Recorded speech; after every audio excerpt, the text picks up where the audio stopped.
actually see them, and yet the math theory works, okay? And you still essentially talk about gradients, which are now become partial derivatives. You equate them to 0. You take the second derivatives that are called Hessians, and then you look at their properties in terms of matrices that will tell you whether it is maximum or minimum. And then there is this idea that you may have learned, some of you. What I'm trying to do is sort of remove some of the magic about what happens in neural networks. There's this idea that you may have learned called gradient descent. So if I have a function like this, if I'm somewhere here, I'm trying to come here, what I can do is I can take a gradient here. Remember, gradient is a tangent at that point, okay? And then you make a step in the direction opposite to the gradient. And if you keep making those steps, you'll come here eventually. That's gradient descent. Now, it looks like it's a simple thing on a single dimension. Why actually do the gradient descent to find this? Because after all, this is just a derivative, df by dx. And I'll give you some equation. I just solve the equation, I'll equate it to 0 and find the roots. That's it. Now, even for single dimensions, if you have a bad polynomial or a transcendental function, basically you're dead. You cannot actually find the roots. Now you're talking about a multidimensional function, and so actually setting a whole bunch of partial derivatives at the same time equal to 0 and solving those equations. This is simultaneous nonlinear equation solution. The other part of the math that you remember long back. You did linear equation solution, now you're talking about simultaneous nonlinear equation solution. Since that's not possible, most of the time what you'll wind up doing is compute the gradient and use that to come to the minimum or the maximum. That's what all the learning algorithms do, actually, not just neural networks. Now, coming back to 1980s, they figured out how to do this, but it takes forever to do gradient descent on large-scale networks.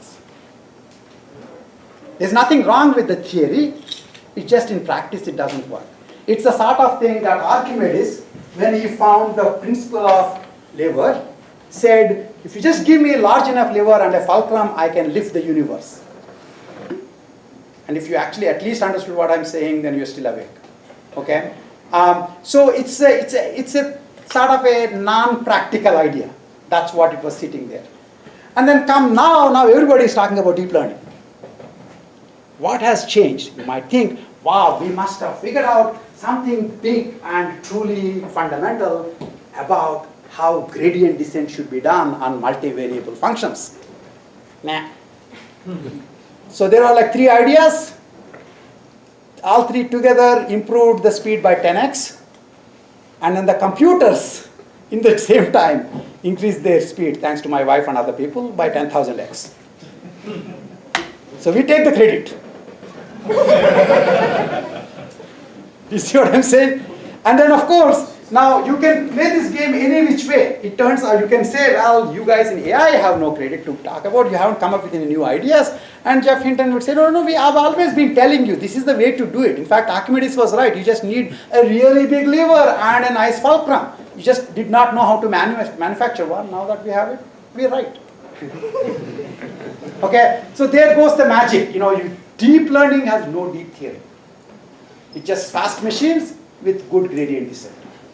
Okay, the reason it's important to lose magic is you can't learn magic. You need to first lose the magic in anything that you're trying to learn. At the end of understanding comes a sense of loss. If you are still awed by something that you learned, you didn't learn it. You should think it's easy.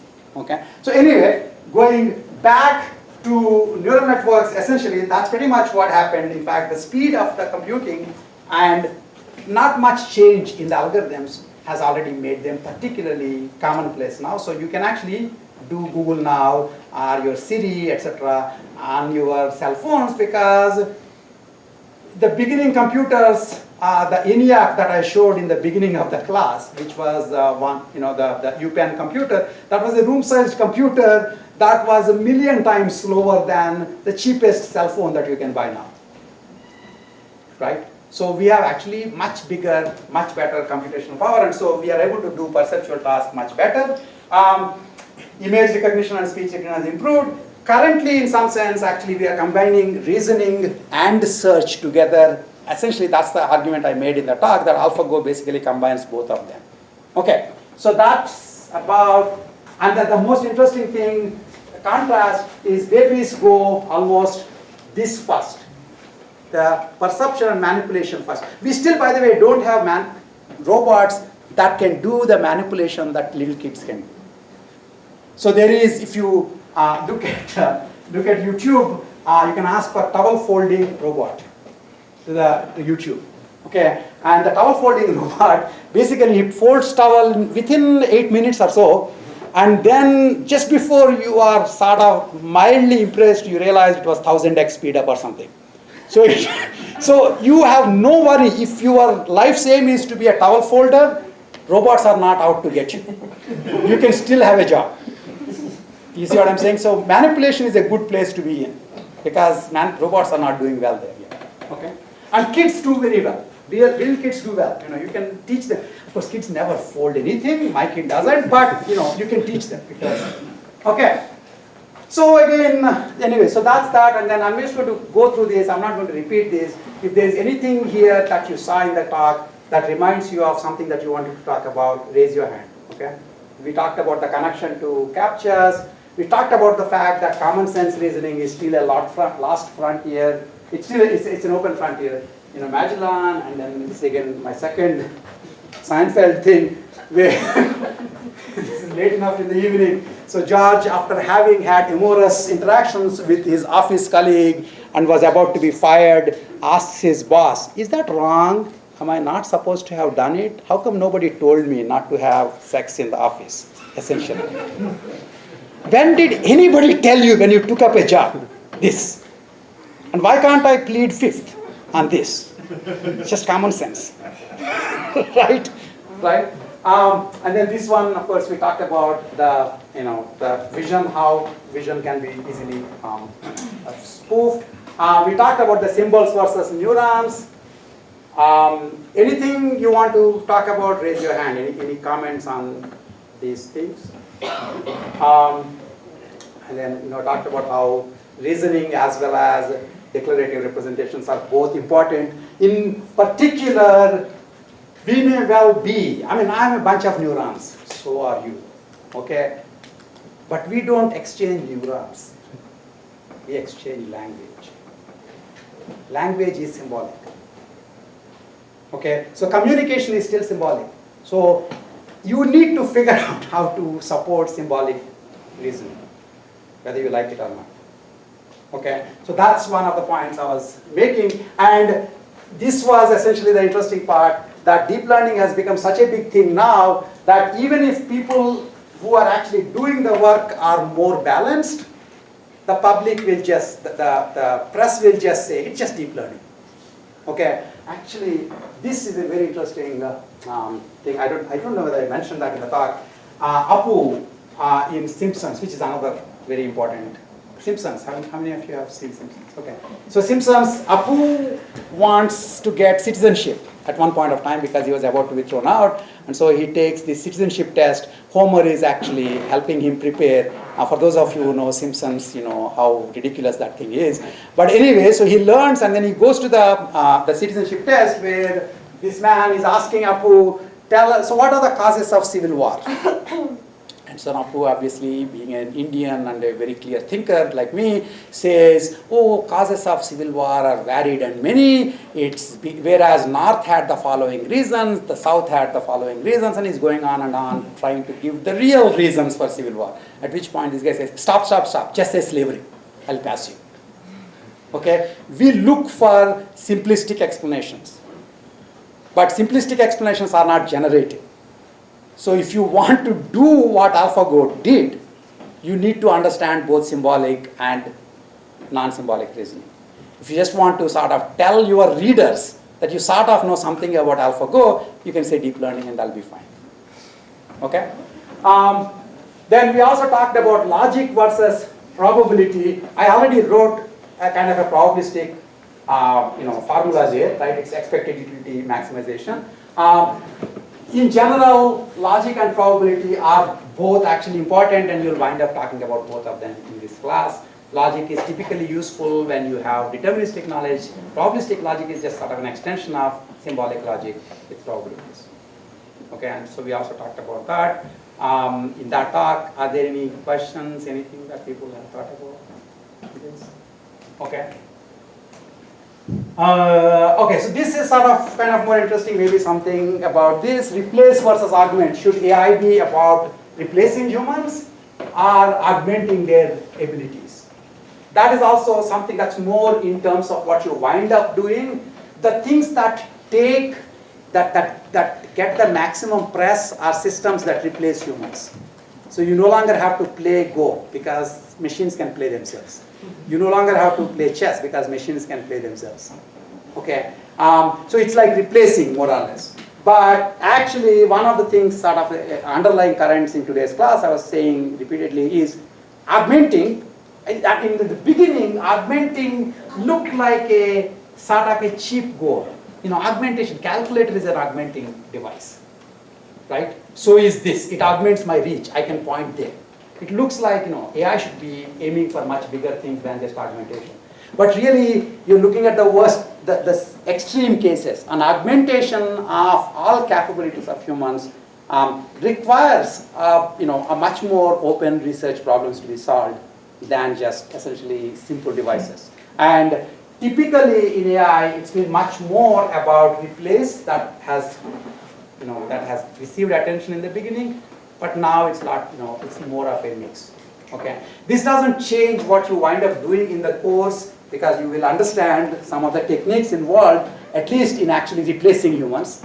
Okay, that's more or less what we'll do. For example, how do I play chess? How do I do planning? How do I avoid obstacles? How do I make judgments under uncertain world knowledge?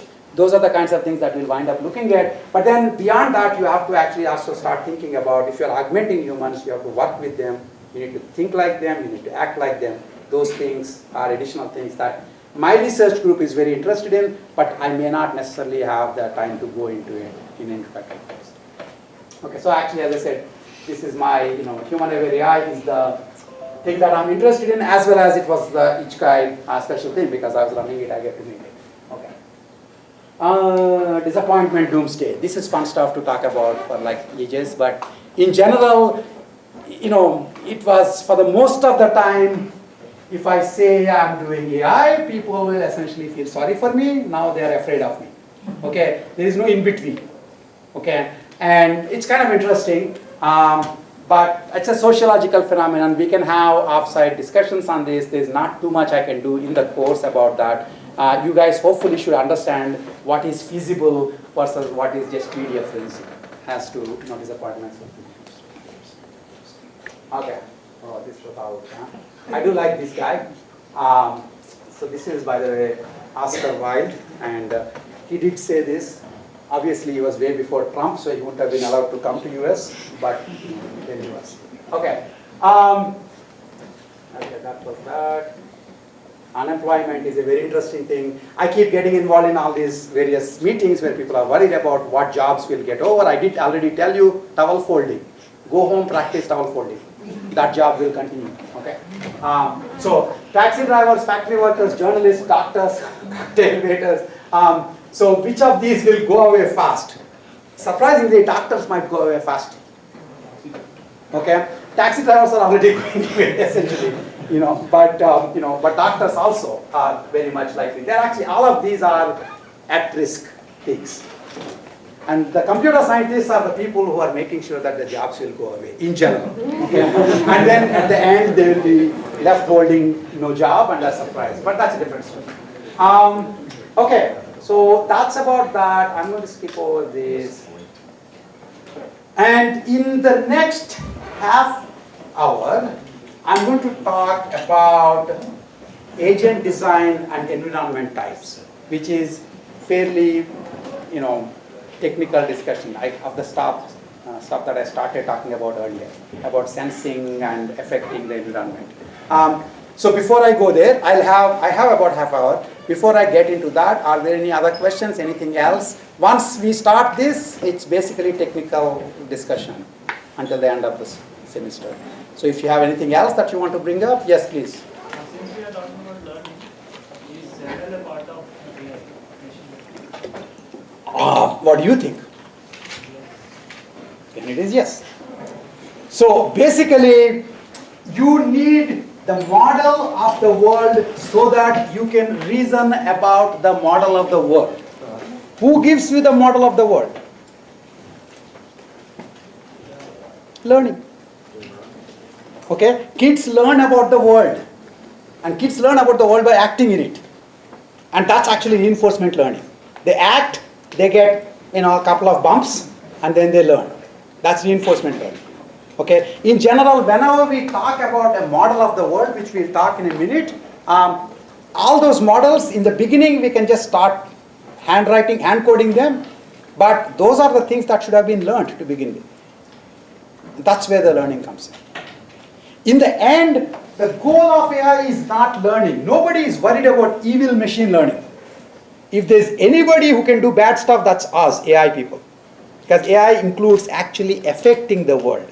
If you just learn bad stuff, you're not going to do anything bad to me. If you learned something bad about me, unless you act on it, I don't care. Okay? The learning is in support of action. And the model learning is what comes in, essentially. That's where the connection of learning is. Any other questions? Yes, sir. Why was journalism one of the I understand the other one. Well, it's partly because of you. Because when was the last time? Wait, where am I? Where did I go out? Okay, that's where you're. Okay, the journalism. Okay, so why was the journalism? When was the last time you read New Yorker? When was the last time any of you read New Yorker? When was the last time you read an article which is more than 3 pages long? 3 real pages, not on cell phone. Okay? Just a couple of losers. The rest of us, the rest of us basically just want tweets. Understanding the world through tweets. Tweets Trump can do. You don't need journalists. Okay, so honestly, part of the problem with journalism is, in fact, in that picture that I showed you, that particular, I should have that, that particular meeting was actually run by this guy. This I should tell you, this is a funny thing. Have any of you seen, this is extremely important, have any of you seen John Oliver's, yes, see? Journalism. If not, please cancel everything else, the other movies you can see later. Go back and see John Oliver's journalism. Life is much more important. I mean, there are a few more important things than AI, although I think AI is the most important. But you should read, you should see that journalism by John Oliver. And that sort of tells you, why journalism is actually going away. But I want to show you something interesting here. This guy. This is the reason I can't put this on the web. So, who all saw John Oliver's journalism? Okay, remember Tronc? This is the head of Tronc. And he's a very nice guy. He's a very nice guy. And he was essentially just like Jeff Bezos, who was actually interested in journalism. And he wanted to use his billions to help journalism. And he has been, he bought Washington Post. Of course, Washington Post has become a bit of a rag now because the most read stories are all about how various men have killed various little kids in various very bad ways. I don't know, even though the rest of the world is having other interesting stuff. But it's still a reasonable paper. And he actually put money in it because otherwise it was dying. This guy bought Chicago Tribune, LA Times, etc. and made it Tronc. And if you see, after this, now if you go back and see John Oliver's journalism, it's just amazing. Basically, they talk about how this entire Aspen Institute was sponsored by this guy. He's a billionaire. And he was trying to, one of the things he was interested in is how can AI help journalism? Okay, one interesting discussion that we had, of course, is anytime, how many of you have heard of filter bubbles?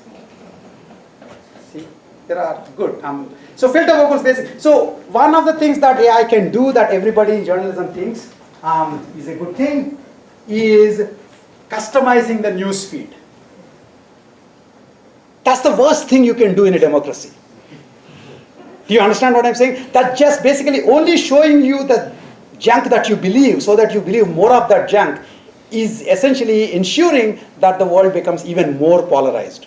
Are we surprised that the world is polarized? I mean, have you seen the comparison in Facebook filter bubble of the Republicans versus Democrats? It's like one is in Mars and one is on Venus. And they're all supposed to be in the same paper so that by mistake you will read the liberal viewpoint or the conservative viewpoint. Now we are making sure that we won't ever read anything else that doesn't completely agree with us.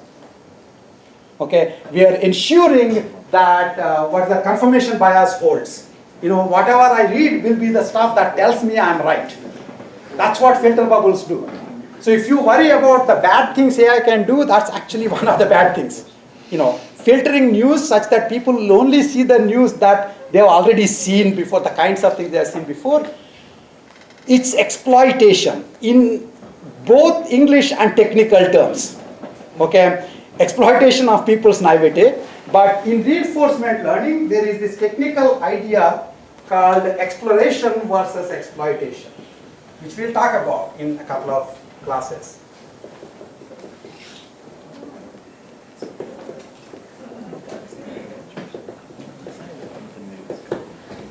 So you come into the world, you don't know the model of the world, and you learn a little bit of the model. Maybe after grade school you learn something. Then you can say, time to exploit the model. I'm going to drop out of the school, take the job. And McDonald's says, come over, and we have a job for you. That is exploitation. Not by McDonald's, but you are exploiting your knowledge, and McDonald's is exploiting your naivety in thinking that you have enough knowledge to actually get a reasonable job. Okay, exploration is, let me spend more time getting more knowledge about the model. Okay, given a model, you can find the optimal thing that you can do with respect to that model. But if that model is incomplete, the optimal thing with respect to an incomplete model can be hugely suboptimal with respect to a complete model. I don't know if you understood this. It will haunt you if you don't understand this. If you do the most optimal thing with respect to your incomplete knowledge of the world, that can be arbitrarily suboptimal with respect to the real world that you haven't spent time understanding. That's what happened to the kid who dropped out of the elementary school and decided to take a job. Okay, that is an optimal thing with respect to the knowledge they have. But if they learned a little bit of Python, my God, Google will take them and then they'll get a lot more money. Right?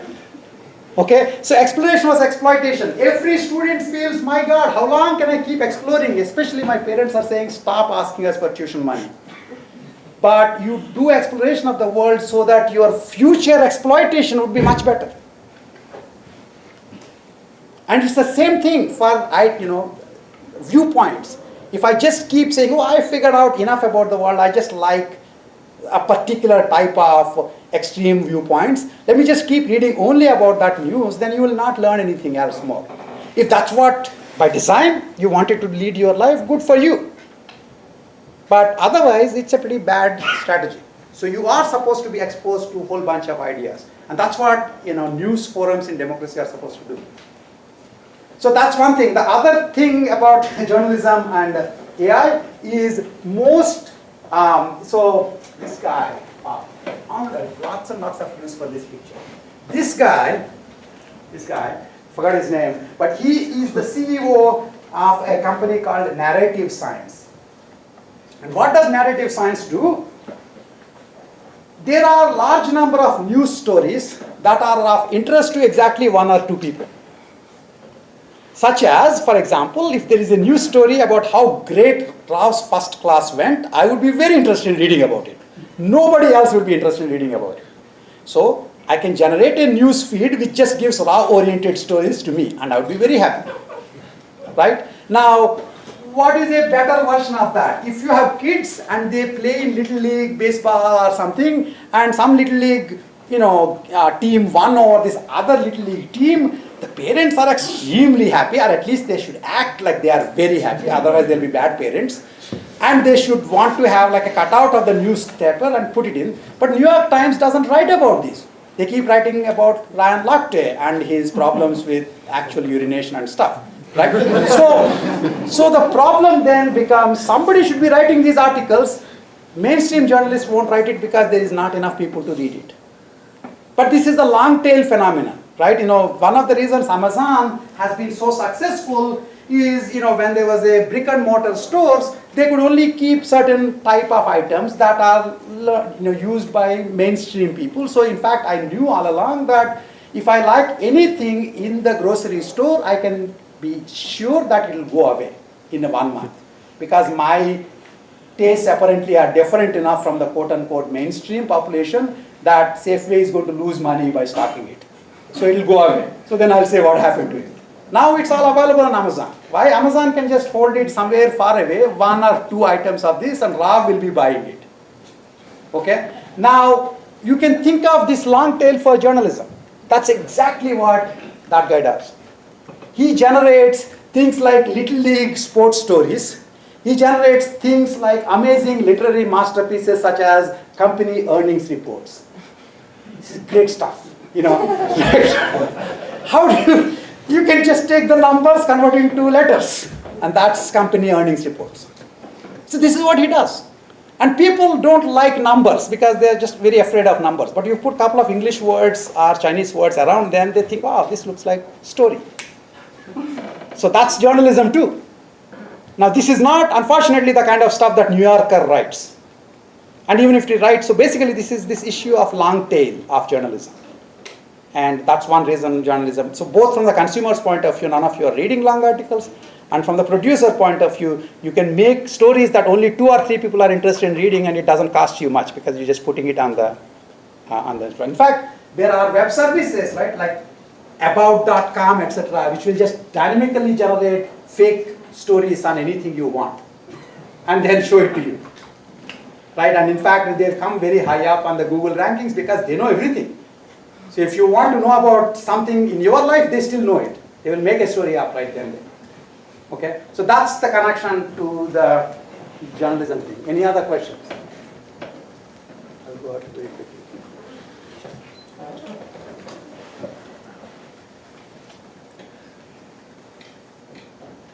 Okay? Any other? Yes, sir. Journalism thing by John Oliver. What? I'm sorry. Can? This is more about the John Oliver journalism. Do you think there's a medium or some way we could make that less appealing news more appealing to general viewers? Obviously that's a different discussion. I would be happy to talk to you outside of the class, but I don't know. I think it's general. I felt really depressed after seeing John Oliver's journalism, and so I would like to make your weekends also just as interesting. So please watch it as soon as you go home. It's just the ending part is just fabulous. Just that guy is a real journalist, honestly. But anyway, so I won't answer it in the class because it's not reasonable to do that. Yes, sir. Yeah, so you have doctors listed as future jobs and you have question marks. Kind of touched it a little bit. So one of the, yeah, go ahead. Yeah, I was just wondering, for you personally, if you can tell us when would you trust AI take over a human doctor? Like for you personally. So that's actually a very, very, very, very, very interesting question. That's why I was asking you to ask questions. And you can, by the way, you can slow me down by asking questions, and by all means do. If you don't ask questions, I will do double the amount of stuff that I'm going to do, and then you'll have to answer them on the exam. So,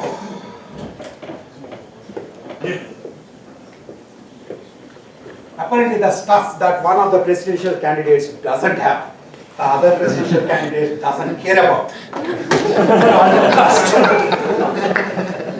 Called trust. Right? Right? So, it's a very, very, very, very interesting question. It's not at all obvious so how people tend to trust their doctors, for example. One interesting connection, and by the way, this is stuff that we do in our lab, and not that we are psychologists, but we are interested in getting systems to behave in such a way that in long term, there is a hope that humans will trust them. Now, that actually requires understanding how humans trust other humans and their judgments. And one of the meetings I was involved in, I think a year back, it was a ARO meeting. It's a Army Research Office meeting on trust in autonomy. Who asked the question, by the way? Okay, trust in autonomy. That's exactly what you're saying. So if you send me mail, I can actually show you a link to the public portion of that workshop, and it'll be quite interesting, and anybody else might be interested in too. There's a lot of people thinking about these issues, and the people in the room that day, there were computer scientists, and there were also anthropologists. There were human factors people, there were cognitive science people, there were economists, there were all sorts of people. And these anthropologists basically made this very interesting point, that as long as you see something as a tool, trust doesn't enter. You don't talk about I trust or not trust a calculator. But the moment you see it as a partner, that means a teammate, you're kind of doing something together. Evolutionarily, we have this huge baggage of how we trust or not trust people. And all of that becomes just as important. And all I'm trying to say is this is a very important issue. People are thinking about it. We don't have bad solutions. There is this great saying that a reputation takes a lifetime to build and one action to lose. Reputation is trust. Okay, so one interesting thing about trust is that if you start doing inexplicable things, if suddenly in the middle of this class that is supposed to be about AI, I start dancing and sort of rolling on the floor, maybe more of you will join the class, but some of you will lose trust. Because what the heck is this guy doing? Inexplicable. Just because I'm doing explicable stuff doesn't necessarily mean you will trust me, but I can lose your trust by doing stuff that you don't expect me to do. Such as, for example, stripping right now. Right? So these sorts of things essentially can lead to loss of trust. Okay, and so one of the projects in our lab, and Sharath is actually involved in it, as was Anaka in the previous TA, is generating explicable behavior. When the robot is teaming with a human, sometimes the optimal way to do something might not be the right way to do it in terms of the human in the loop understanding what you're doing. So for example, if I have to reach something behind this lady, the optimal way is for me to go right over her head. That can lead to lots of harassment cases, okay, in addition to things being inexplicable. So I may have to do kind of this inoptimal way of reaching this. It's actually inoptimal for me, but I just did it such that the person in the loop doesn't get spooked. Okay, so that winds up being an important thing. And right now, DARPA, you guys know DARPA?